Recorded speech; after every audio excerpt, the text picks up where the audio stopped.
पुढची बातमी अमरावतीतून आहे। अमरावतीमध्ये विभागीय आयुक्तालयाबाहेर पांढरी खानमपूर इथे डॉक्टर बाबासाहेब आंबेडकरांच्या प्रवेशद्वाराच्या मुद्द्यावरून आंदोलक आणि पोलिसांमध्ये तुफान राडा झाला। त्यानंतर आज वंचितचे अध्यक्ष प्रकाश आंबेडकर अमरावतीमध्ये दाखल झालेत। प्रकाश आंबेडकर यांनी जिल्हाधिकारी सौरभ कटियार यांच्यासोबत बैठक घेतली। ती बैठक सध्या सुरू आहे। अमरावती विभागीय आयुक्तालयाबाहेर झालेल्या राड्याची माहिती घेणार आहेत।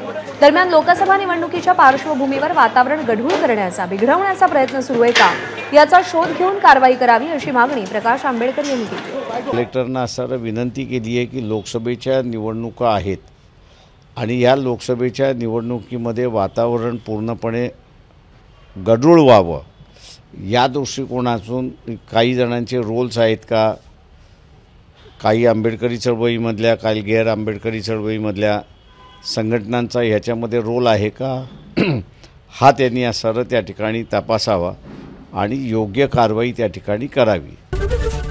एबीपी माझा, उघडा डोळे बघा नीट।